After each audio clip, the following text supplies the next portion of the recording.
السلام علیکم ویئرز، میں ہوں خواجہ آفتاب حسن اور آپ دیکھ رہے ہیں دی جرنلسٹ۔ ہمارے ساتھ سینئر صحافی جمیل چشتی صاحب موجود ہیں۔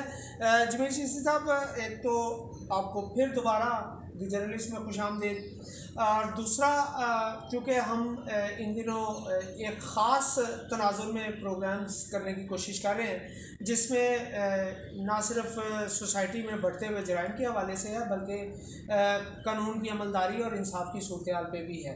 ابھی ایک تازہ ترین واقعہ، یوں تو ظاہر ہے بہت سارے ایسے واقعات ہیں، ایک بڑا بھیانک مرڈر کیس سامنے آیا تھا کچھ عرصہ پہلے، نور مقدم کا، اور اس کی عدالتی معاملات ابھی تک چل رہے ہیں اور ابھی تک اس پہ کوئی فیصلہ نہیں آ سکا۔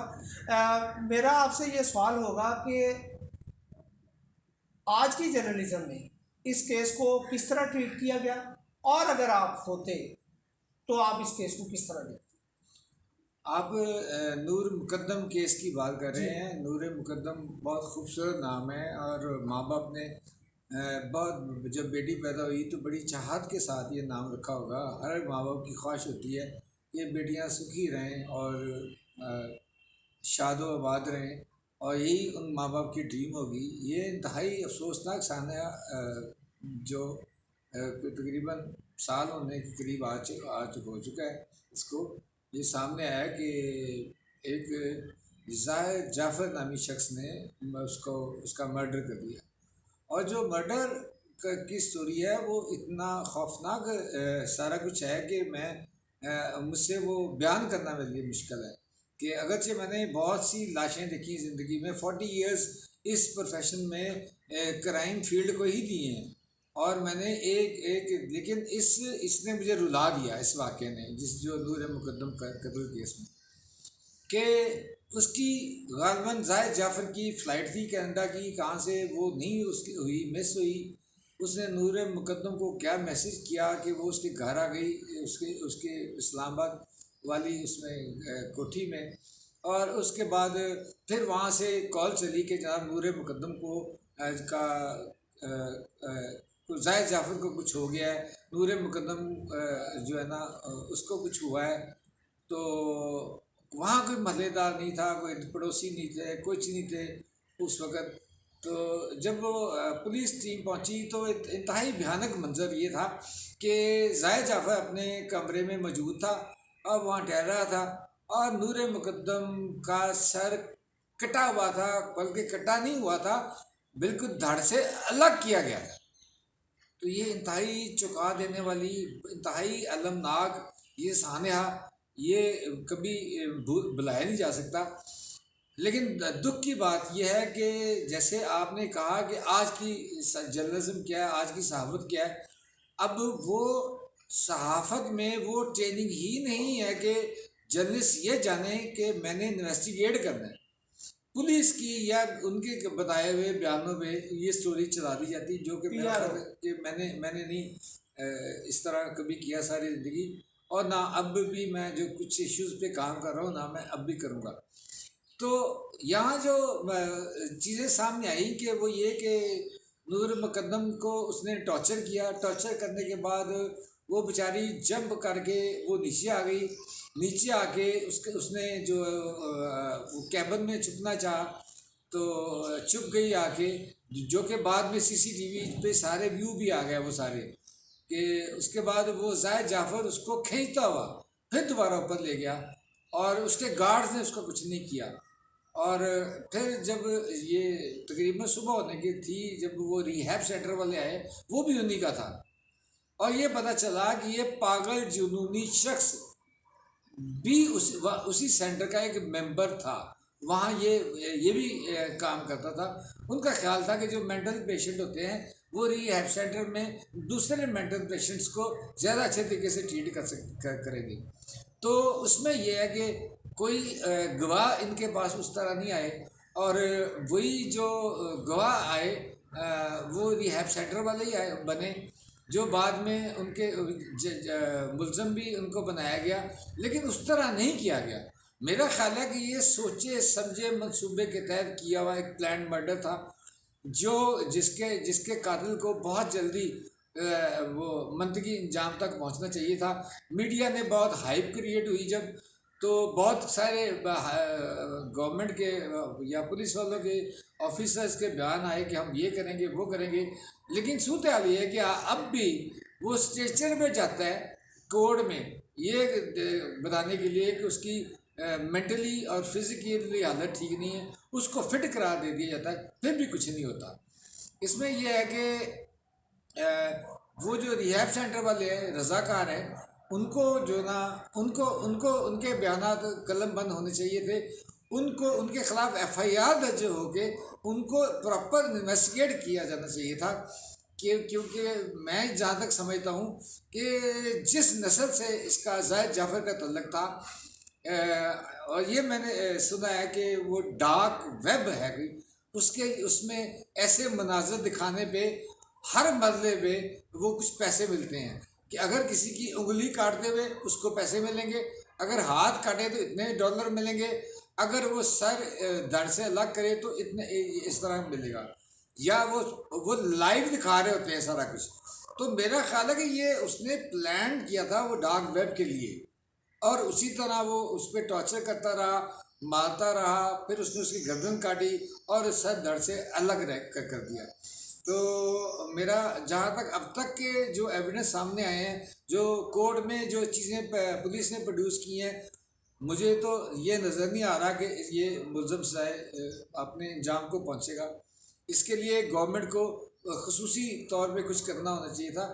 اس میں میرا خیال میں کہ جو ایف آئی آر ہے اس میں جو یہ دہشت گردی کے تحت درج ہونی چاہیے تھی، کیونکہ اس سے یہ جو واقعہ ہے اس سے خوف و رعب کریٹ ہوا ہے، جہاں خوف و رعب کریٹ ہو وہاں دہشت گردی ایکٹ لگتا ہے۔ تو اگر وہ ہوتا ہے تو پھر خصوصی کورٹ میں، اینٹی ٹیررسٹ کورٹ میں یہ کیس جاتا اور اس کیس کا جلدی فیصلہ ہو جاتا، لیکن افسوس کہ ایسا نہیں کیا گیا، اور ایک نوجوان بچی اور پتہ نہیں کس تکلیف اذیت کے عالم میں اس دنیا سے چلی۔ چشتی صاحب بالکل درست فرما رہے ہیں آپ کی جو ایف آئی آر ہے وہ بنیاد بنتی ہے مقدمے کی، اور اگر اس میں کمیاں کوتاہیاں رہ جائیں تو یقیناً انصاف کی صورتحال بدل جاتی ہے۔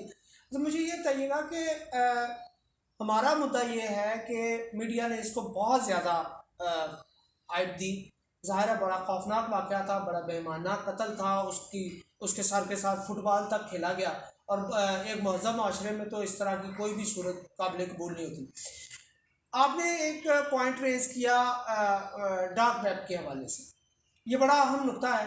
تو آپ کو کیا لگتا ہے کہ جو میڈیا کا کردار رہا وہاں پہ کس قسم کے لوپ ہول سامنے آئے جو اس مقدمے کو اپنے منطقی انجام تک نہیں پہنچایا جا سکا ابھی تک؟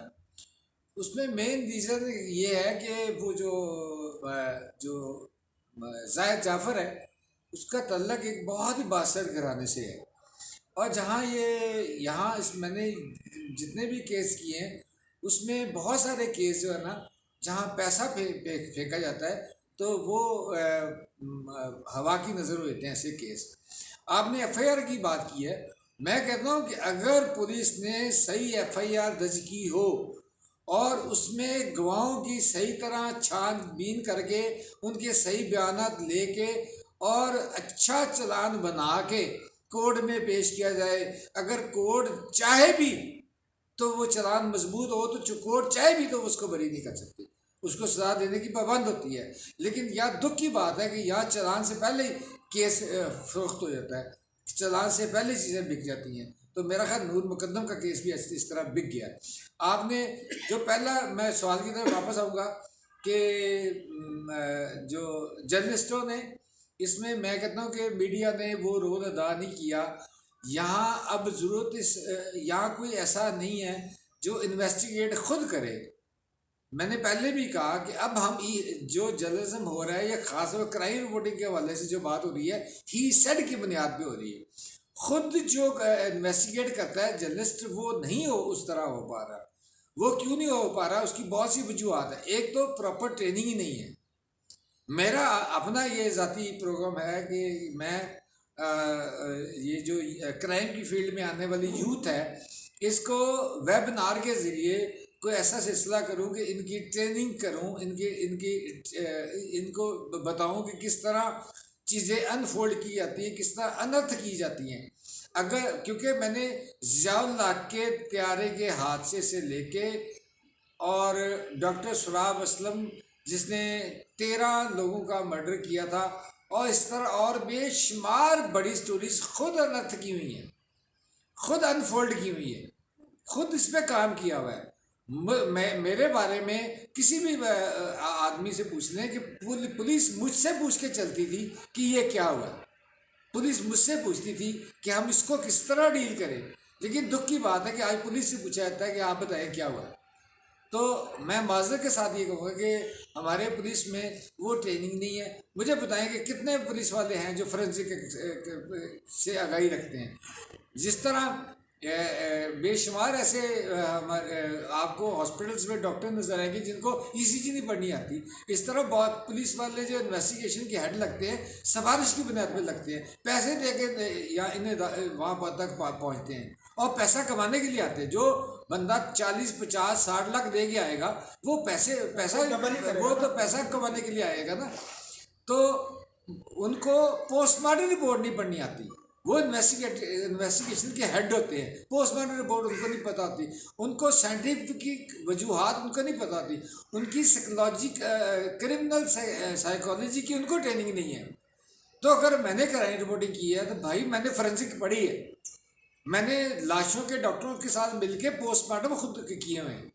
میں نے جو اگر میں چیزوں کو مجھ پہ کوئی توبہ نعوذ باللہ کوئی الہام تو نہیں آتا تھا کہ اس طرح ہوگا، اس طرح ہی ہوگا.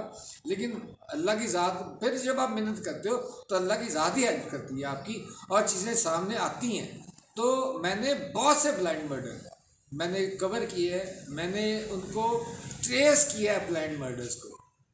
تو یہاں جب یہ میں اتنا بڑی بات کر رہا ہوں کہ ٹریس کرنے کی بات ہو رہی ہے تو یہاں تو پراپر کوریج ہی نہیں ہو رہی، اور کوریج اتنی ہو رہی ہے کہ اب الیکٹرانک میڈیا، میں بھی اس الیکٹرانک میڈیا سے منسلک رہا ہوں اور وہ بھی، تو اس میں یہ تک ہو گیا ہوا ہے کہ وہ آتے ہیں صاحب، آ کے 2 4 سوال پوچھتے ہیں کہ جی اس کا ایز لائف کرنا. میں پنجابی میں بات کروں گا، میں ذرا ایک سٹوری سٹا ہوں. تو اس طرح چیزوں کو جب ڈیل کیا جائے تو دکھ کی بات ہے. کم از کم نور مقدم کیس میں کسی کو سنجیدہ ہونا چاہیے. گورنمنٹ ہوتی، پولیس ہوتی، میڈیا ہوتا، کوئی سنجیدہ مجھے ظاہر ہے چشتی صاحب یہ بالکل بجا ہے. بلکہ اس میں زیادہ افسوسناک پہلو یہ ہے کہ اس دوران جس طرح آپ نے ایک نقطہ یہ بھی اٹھایا کہ پیسے کا بڑا استعمال رہتا ہے ایسے واقعات میں، اس دوران نور مقدم کی کردار کشی کا سلسلہ بھی جاری رہا اور وہ بھی میڈیا پہ ہائی لائٹ ہوتا رہا. کسی کا کردار کیسا تھا کیسا نہیں تھا، لیکن جو اصل واقعہ ہے اس کو پیچھے دھکیلنے کے لیے اس طرح کی بہت ساری چیزیں سامنے لائی جاتی ہیں. یقیناً ویورز میں یہاں آپ کی بات کو سیکنڈ کرنا چاہوں گا جو آپ نے ابھی یہ کہی ہے کہ توجہ اٹھائی جاتی ہے جیسے اس کی کردار کشی کی گئی. تو میرے دور کے اندر جو اگر کوئی فیک پولیس انکاؤنٹر مثال کے طور پہ سامنے آیا تو پولیس ایک لمبی چوڑی لسٹ دیتی کہ یہ دیکھو اس نے اتنے گھروں کو لوٹا، اتنی عزتوں کو لوٹا اور اتنے لوگوں کو مارا. تو یہ کوئی معصوم آدمی نہیں تھا. تو میں وہ لسٹ اٹھا کے ایک طرف پھینک دیتا. میں نے کہا نہیں، اس وقت بات یہ ہو رہی ہے کہ یہ انکاؤنٹر فیک ہے یا صحیح ہے، اصلی ہے یا نقلی جعلی ہے. تو اس میں ہر کیس میں یہی ہونا چاہیے نور مقدم جو بھی ہے جس طرح کی بھی ہے ہو، اس کے کریکٹر یا اس پہ جس نے بھی اٹھائی ہے اس نے اس کیس کو خراب کیا ہے، اور ہو سکتا ہے دانستہ طور پہ خراب کیا ہو. انہوں نے نیگیٹو کمپین کرنی تھی. یہاں لاہور میں ایک سلیم مرڈر کیس ہوا تھا جس میں ایک رات کی دلہن کو جیل میں رکھنا پڑا. اس میں اتنے پیسے لگے کہ میں آپ کو بتا ہی نہیں سکتا کہ میڈیا نے کیا رول ادا کیا. اخیر میں یہ ہوا کہ ایک گھر والوں نے اپنا اخبار نکال لیا، رسالہ نکال لیا جس میں وہ بتاتے کہ جی یہ ہوا. انہوں نے جب دیکھا کہ یہ میڈیا سے آؤٹ ہو رہا اپنے انہوں نے رسالے نکال دیے, اخبار نکال دیے, دونوں پارٹیاں بڑی تھیں تو وہ اس طرح لڑی. تو یہ یقیناً ویئرز یہ بڑا ہی سنگین اور سنجیدہ معاملہ ہے کہ حقائق کو نہ صرف چھپایا جاتا ہے بلکہ حقائق کو سامنے لانے کے جو ذمہ دار لوگ ہیں, جو میڈیا ہے, جو الیکٹرانک میڈیا ہے, جو صحافی ہیں, وہ بھی کہیں نہ کہیں غیر ذمہ داری کا مظاہرہ کرتے ہیں. ہم گفتگو کا سلسلہ جاری رکھیں گے. چشتی صاحب نے ابھی جیسے ضیاء الحق کے طیارے کے حادثے کی بات کی, ڈاکٹر سہراب کے 13 قتلوں کی بات کی, ہم ان موضوعات پہ باقاعدہ ان کے ساتھ نشست کریں گے اور ان واقعات کو پورے حقائق کے ساتھ سامنے لائیں گے. اپنا بہت خیال رکھیے گا. دی جرنلسٹ کو لائک کریں, سبسکرائب کریں, شیئر کریں. اللہ نگہبان.